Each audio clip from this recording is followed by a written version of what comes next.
All right, Donald Trump silenced those who thought he was softening his immigration stance with a forceful speech, which included a 10-point plan. He also took President Obama and Hillary Clinton to task. Listen. President Obama and Hillary Clinton have engaged in gross dereliction of duty by surrendering the safety of the American people to open borders. And you know it better than anybody right here in Arizona. You know it. President Obama and Hillary Clinton support sanctuary cities. They support catch and release on the border.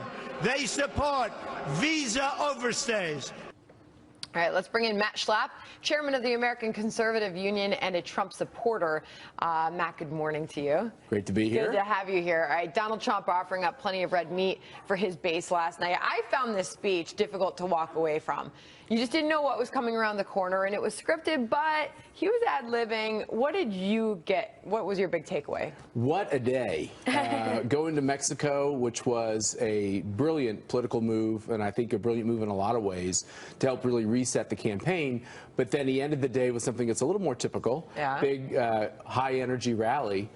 So we talked about immigration for a full day. I thought it was a compelling speech, but I did think the trip earlier that day was the news of the day. It really did reset the race in a lot of ways, I think. I mean, what about some of these ad libs, though? Well, Mexico's going to pay for this wall. They don't know it yet. We should deport Hillary Clinton. That was a good one. That was a good one, too. Maybe they'll deport her, too, he added in. But there was much made, though, on Twitter initially about what he said about we didn't discuss paying for the wall. And then the president said, well, I told Trump I wasn't paying for the wall. And everybody was trying to make it out like Donald Trump wasn't telling the truth. That's right. But this morning, if you look at the mainstream media, the way they're covering it, they're not really playing it that way. Because he said, we didn't discuss it. And if the president just says to him, I'm not doing it, that's not really a discussion. I don't think that's what got play. That speech got play because he was pretty clear now. He cleared up any idea that he feels like it's okay if illegal immigrants stay in this country. Well, I thought that was the critical point of that speech last night. And maybe you want to touch base on this, because I thought he was actually pretty presidential when he was talking about the wall, and he was actually talking about borders with the president, because he actually brought up they have a border problem of immigrants coming up through Mexico. So do you want to touch base on that? Yeah, so basically, I do think that the meeting with the president of Mexico was a brilliant stroke. I do think it is no surprise to anybody that there was a disagreement, Dagan, between Mexico and Donald Trump on who's going to pay for this wall and whether or not there should be a wall. I think everyone kind of gets that. But you can't erase the moment. It was a fantastic moment where I think he did look presidential. The question on what we're going to do with people who are here, you know, someone who worked for President George W. Bush, President Bush was considered more moderate in immigration, and he said every single person who's here illegally, in order to ever get legal status, they had to go back to their home country. They had to leave this country and go home. People don't talk about it now in this context.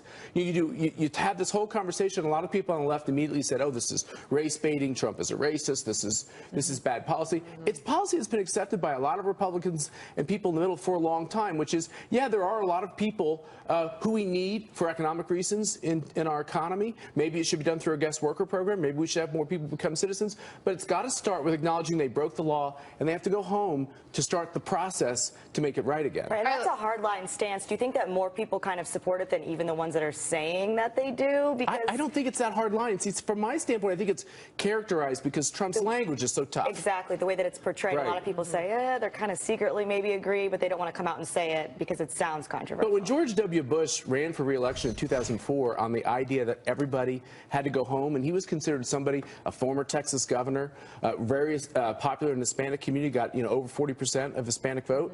44 in 2004. That's right. So the policy, if we get out of the words, which I know is hard for some people to do, and you start looking at the policies, this is a policy we can start to build some consensus. I think the messaging that I've heard watching the response, the conservative response to the speech is, stop. The liberals and Democrats talk about illegal immigrants as the victims.